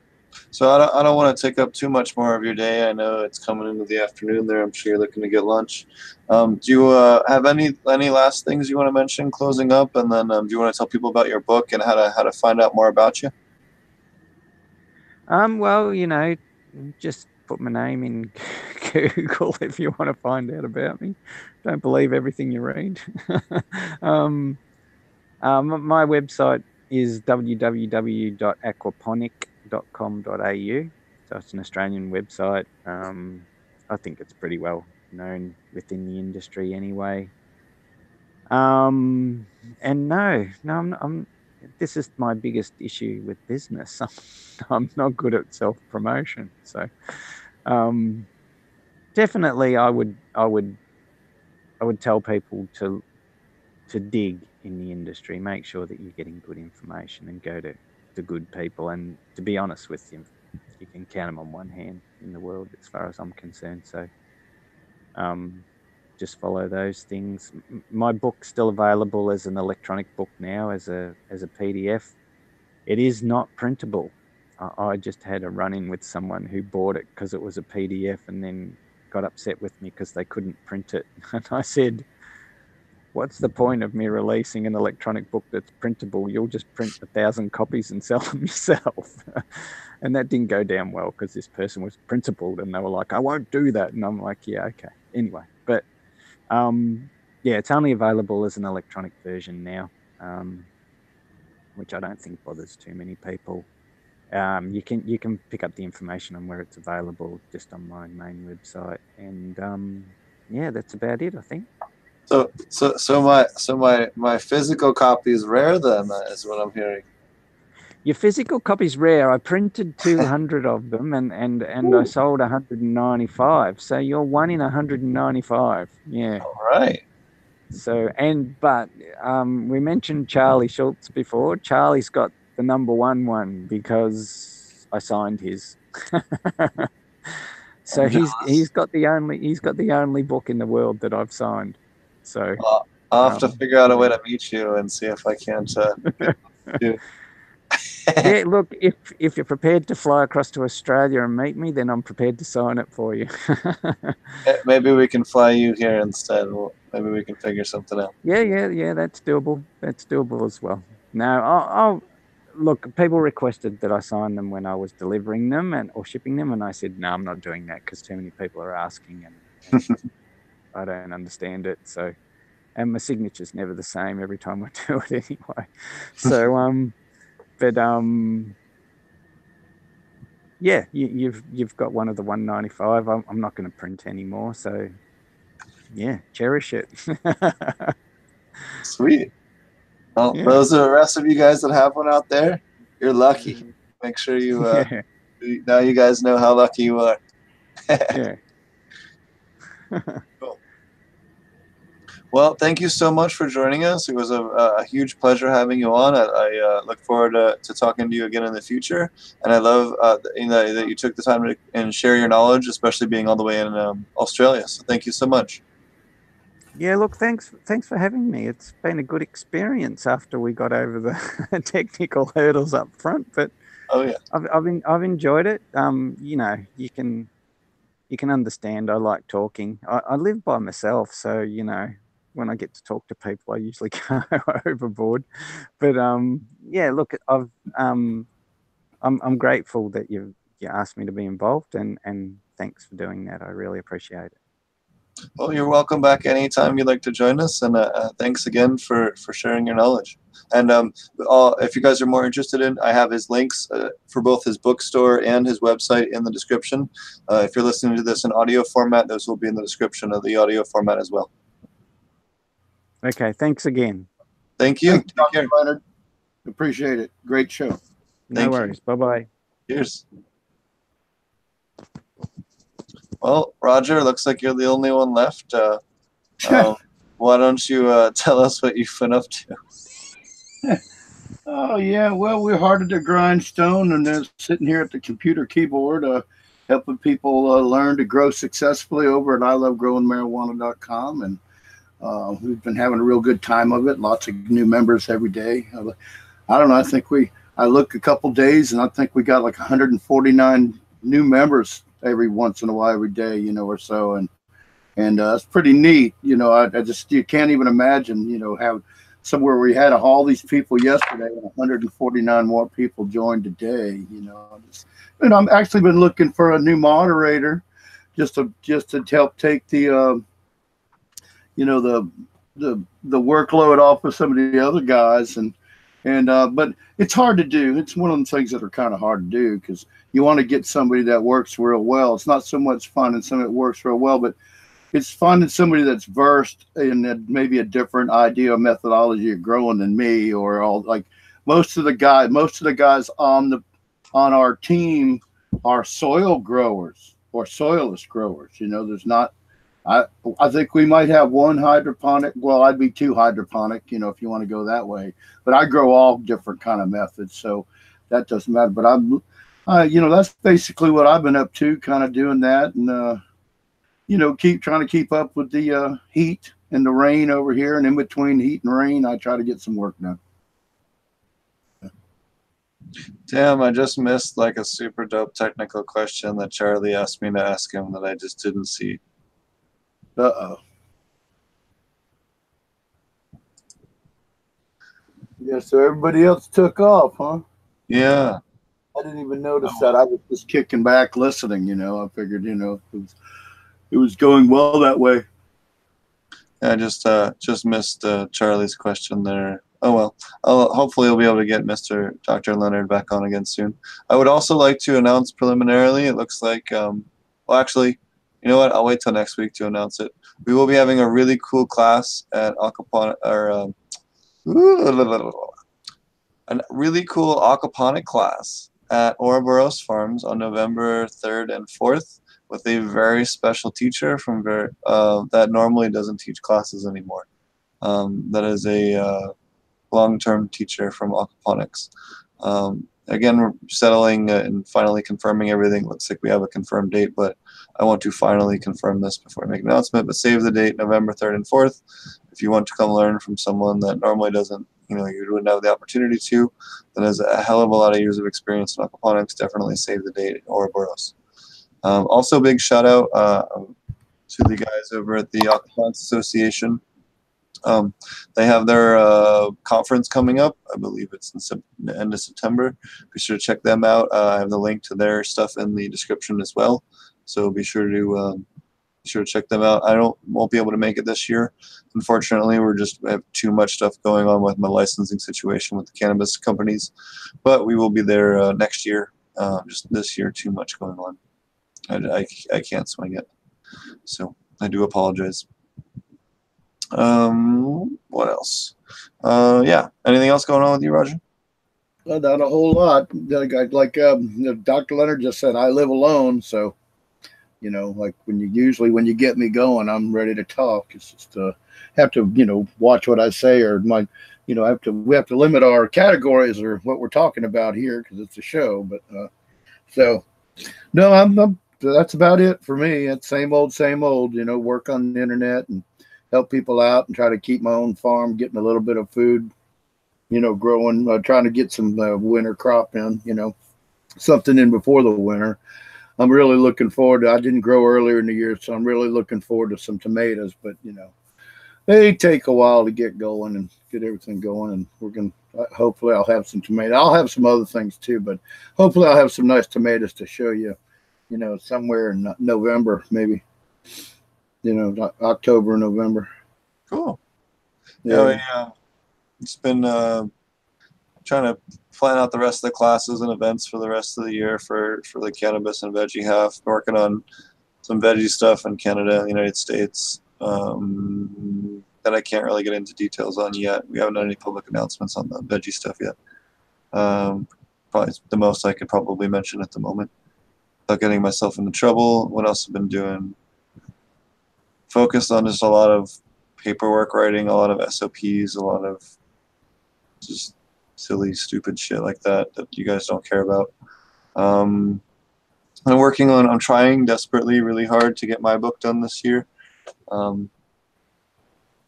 Although it doesn't sound like I'll sell that many copies, but I think it'll be nice to get that out there as a reference guide for everyone. I've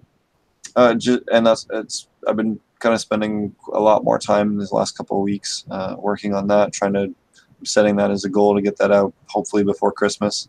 That's kind of the goal. That's about it. The first pumpkin we had on that first vine, we ended up having an issue with the vine. The weight from the vine when it came off the bed split the vine as it was growing, and we ended up getting powdery mildew in the vine. So we did lose that first pumpkin, but we do have a backup pumpkin that I will have fresh pictures of for those of you that have been following me on the pumpkin. That's about it at the moment. I actually just had a meeting with people in Australia about growing aquaponic cannabis with some people that are very close to getting licensed down there. So that's been kind of cool. Also another group in Asia that's been kind of neat to talk to without getting into details. Anything else? That's about it right now. Yeah, I guess speaking of licensing, I have been following up. I didn't get my paperwork yet, but I am awaiting paperwork for my aquaculture license, my own aquaculture license. And I did get had some, because they don't deal with this as much, over here. I had to, when I asked some questions of the Department of Agriculture, they had to actually go and look it up and figure it out. And I found out that I would be able to raise fish to sell to fish stores or to sell koi as to individuals with absolutely basically no problem. Probably will steer away from trying to do fish as a food source unless people are willing to clean their own fish, because I can sell it live. I can sell it dead, but I don't really want to plan on processing fish. I never thought of it that way until I started talking with him. And I'm not looking to process fish for sale or for eating. So if I will be, I could sell them though live, as long as they're live and you take them home and butcher them yourself. That'd be fine. But as far as processing them, that's going to get me into like 4 other government agencies to come out here and bug me. And so I decided we're not going to be growing fish and processing them for harvest. And, you know, you never know. There might be people that are out there that won't mind coming and getting fish that, you know, they know where it comes from, maybe, you know, and they might. You can always do like they do at Ken. So Ken is similar, like spot. All we're allowed to do is kill them. Like we can kill them without using a knife, and we can kill them, you know, whatever other ways. Anything as long as they're not using a knife, basically, then you're good. Yeah, I'm not going to cut, you know, with these guys when they tell you something. I'm kind of not going to cut corners with them. They, as you well know, you know, when you're dealing with something like that, you know, you have to work with your government agencies. And these guys have been great to help me figure out what I could and couldn't do. And they, you know, in fact, I love the fact that I got a guy that says, I'm not really sure about that. Let me check. And he called me back. You know, I didn't have to even worry about. A couple of days later, I got a call going, hey, man, that looks like one of the government, one of the state numbers. And sure enough, and he said, yeah, and he looked it up and found out, he said, you'll be just fine with, you know, just getting an aquaculture license. Honestly, I don't even know that I'd have to do that really, but I think it's always great when you can get some kind of accreditation, and it helps your business model, I think. If your customers can look at that, then they feel like, you know, well, for one thing, you're held to a standard. I'm not sure how much they're ever going to ever look at anything, but which is kind of the funny part, you know. I did find out what's neat though too. I can talk about this. Down the road, we got a fishery with 50 ponds. I think he told me there's 21 acre ponds and 30 half-acre ponds. And I'm blown away. And all they do is refurbish the population in the lake. That's all they do.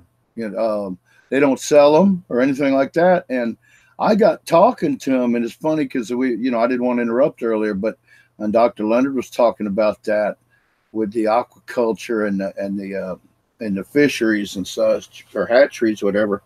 That, you know. Why don't you put some greenhouses up? So I actually already talked to them about that, but now you're getting into one agency in the state that would have to deal with another agency in the state. The Department of Agriculture would have to deal with the Department of Natural Resources, and that's 2 different departments. I'm not even, you know, it's like almost like a separate entity. It's not even like a division of it, you know, which is still funny. They're all funded by the state. So I feel like there could be a link. It's just finding that one person in the out there that could make it happen. They didn't, and the good thing is they didn't necessarily, they weren't negative about it. The people I were talking to, especially, like I got to talk to the guy that runs the fishery, you know. And that was pretty neat, you know, to get him, and he was willing to spend time and actually invited me to come out. And he said there's not a lot to see right now, but, you know, in the spring they usually have tours in the spring. And even to the point where there might be a possibility that I can get a 2-month job. For 2 months, they actually have a lot of work, and, you know, during the spring before the summer, and they hire on people. So I'm only 4 or 5 miles from that place. So there's a good chance, and I'm really looking forward to that, just to have something different to do.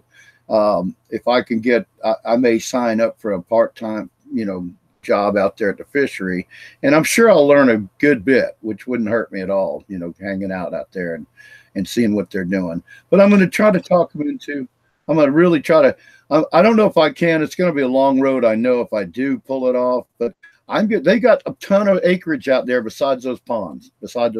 And there's no reason they couldn't be growing food, you know, to give to the food bank, you know, because basically that's all they do. They probably would never get, from what my conversations already were, they're never going to, you know, like go out there and and try to make any kind of money off of it, you know, if they do grow food. So I'm not sure.